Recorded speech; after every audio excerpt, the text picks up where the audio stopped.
Hey guys, my name is Krista, and I am really excited about the video that we're doing today. I had to talk myself off of a ledge before doing this because I feel very tangenty and ragey, but it's going to be great. We're going to talk about it, and it's really important to talk about what we're going to talk about today. You might see my dog walk by. His name's Ollie. He's adorable. But I saw this article on Fight the New Drug. I don't know if you guys are familiar with it. If you're not, check out their stuff. But the title is 71 students from 71 high schools targeted. Reading. Students from 71 high schools targeted by huge revenge porn sharing group. Okay, so this article is so disturbing to me. I've read it a lot of times, and let me just read you the beginning.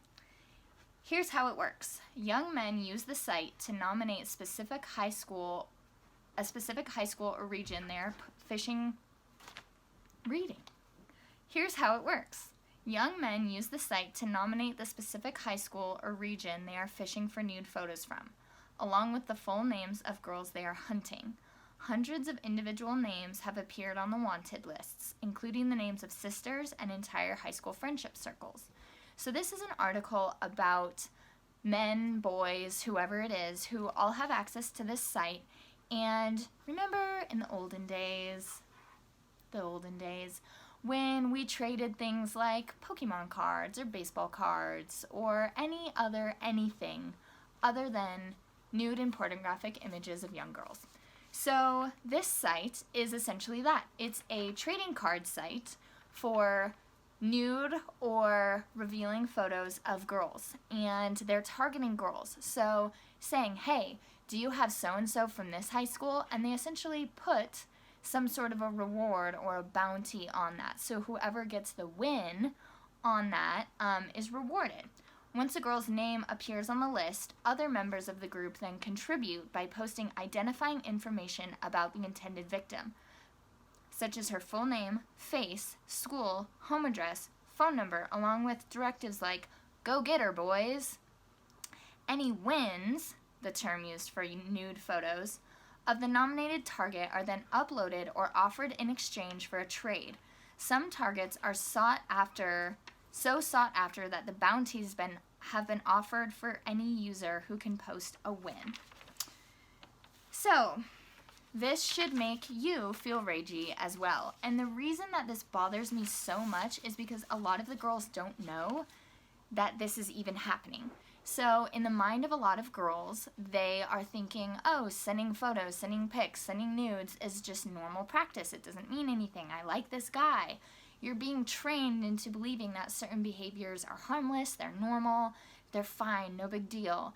And not only that, but if you choose not to engage in them, you can be made to feel like you're boring or you're a loser, you're weird, whatever. You're a total freak, you're prude. God forbid you be prude. So, this puts us in a situation, which we will get into. But most victims, however, appear to have no idea they are even on the site. Users of the site have deliberately tried to conceal their activities from victims by writing their names in a simple code, which prevents the girl from searching their own name. Then it goes on to describe how when the girls beg the guys to take the pictures down, they are called slut, or they are threatened with blackmail. So this is unacceptable, and it's crazy. So you see this trend of you're sending nude photos. If you don't, then you're prude. But then if you do, but then you don't want your pictures to be put everywhere, all over the internet for old men, people you don't know, your entire school. If you don't want that to happen, you don't want those out there, then you're a slut. Okay? I sense a contradiction. All right. So, here are my notes. I had to put my thoughts down. But we, as a culture, I feel, are becoming very disconnected in how we think about things, how we see them. So we are not connecting the dots right now in a way that I find very perplexing and dangerous. So we can acknowledge sex trafficking is a problem, and we're like, oh, we're so mad when we find out that men are trafficking young girls. But then we're not connecting how that's tied to sexting. We're not connecting how it's tied to pornography use. We're not connecting how it's tied to unhealthy families, or the fact that a lot of young people don't even believe that love is a real thing or a possible thing, a true thing. And so we're kind of living in this delusion and we can't find the real solutions. Oh, I would add on to that, we also are fully aware of the problem of things like a culture of sexual assault, rape culture. We talk about the Me Too movement and how we're trying to create an environment in which women feel empowered to use their voice in consent, use their voice if they are not into something sexually, but we're just not connecting all these dots. So they're all very connected. Hopefully we can understand how. I'm just going to read some statistics for you. And I will put in the description below where I got all of these from so that you can go and look for them yourself. These are not things that I made up, but just a few of them. So, new research from security technology companies suggests that children under the age of 10 now account for 1 in 10 visitors to porn sites. Children under the age of 10 account for 1 in 10 visitors to porn sites. The exposure of children to internet pornography is having an impact on the development of harmful sexual behaviors. The average age of first perpetration of sexual violence is 15 to 16 and is associated with exposure to pornography. If you're a young girl who's ever felt unsafe during a sexual encounter, or you've experienced something that you're like, whoa, is that safe? Is that normal? But you don't know because either you've seen it in porn or the boy's seen it in porn, you're being taught or educated by something. If your understanding of how sex happens, what's normal, good, safe, comes from porn, we have a problem. And this is why sexual violence is becoming a problem. Of sexually explicit content produced in children under the age of 15 years or younger, so this is sexually explicit content produced by children under the age of 15. So 15 and under producing sexually explicit content that is going onto the internet. So if we're worried about porn being a problem, we have to remember that our youth right now is contributing to the online stockpile of millions and millions and millions of videos and photos that are being used. It's not just porn stars and producers and studios anymore. It's 15-year-old boys and girls contributing to things that are consumed by pedophiles around the world. 85.9% of content was created using a webcam, so this is 15 and under. 93.1% of content featured young girls. 89.9% of the total images and videos were distributed on third-party websites. So this means 15-year-olds sending content to 15-year-olds.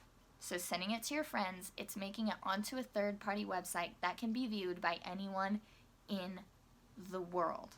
Okay? Your content doesn't stay with you. It doesn't stay within you and your friends. It goes out to who knows where, okay? I'm not trying to scare you. I just need you to be aware because we're not talking about these things and we're very confused about whether or not this is a problem for some reason. 32% of teens admit to intentionally accessing nude or pornographic content online. Only 12% of parents know their teens are accessing pornography. This one's really interesting.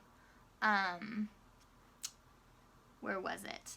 8 out of 10 18-year-olds, so that's most 18-year-olds, think it is too easy for young people to accidentally see pornography online. All right. So I read all of those to kind of tee up the next part of this conversation, which is, okay, USA Today released an article, I think it was a week ago, saying, that here's the title, "Caught your teens sexting? Don't freak out. Experts say a study found that it can be healthy." I'm sorry. Let me just go back to one of the stats I read. The average age of first perpetration of sexual violence is 15 to 16 and it is associated with exposure to pornography, which then links to the fact that all of the nude content, the sexting, the whatever that you guys are making in your normal daily interactions is porn. and it is contributing to the pornography, that contributes to the violence, that contributes to all of this stuff. But don't freak out. It's healthy. Okay. Sorry, I'm trying to be nice, but this is just... Okay, also, we're currently trying to decriminalize prostitution in the United States. So this is how it ties into sex trafficking. If passed, the bills would allow paid sex between consenting adults, decriminalizing both the buying and the selling of sex, as well as the promotion of prostitution. Okay, so the thing I want you to catch in here is it would decriminalize the buying of sex. We talk a lot about the selling of sex. Does that fit into a capitalistic society? Can that be considered a real job for women? If you're confused about that, I suggest that you go over to a site called Exodus Cry, and they have a lot of great content. One of their videos is, I think it's titled, Is Prostitution a Job? Something like that. So go watch that. They can explain it way better than I can. But what we just walked through on one piece of paper is this tie between teen sexting, which is created into porn. Porn causes sexual violence. Sexual violence is a form of human trafficking. And what you guys don't realize, and then tie it back to the Fight the New Drug article, where you have these bounties put out for girls, social groups, on these websites saying, hey, if you can get a win, send me a picture of Jessica, and you're the man, All of these things are happening simultaneously without making the connection that what's happening in youth culture with 10, 12, 14, 15-year-olds is actually creating an environment that allows sexual violence, sex trafficking, rape culture to be normalized and to be fine, and where you have young people wondering, so is this safe? Is it not safe? What is safe? What is love? What does that look like if the guy who I thought loved me sends my picture on this website and now he's calling me a slut because I want him to take it down? Like, it's all so perverse, but we're not seeming to understand why.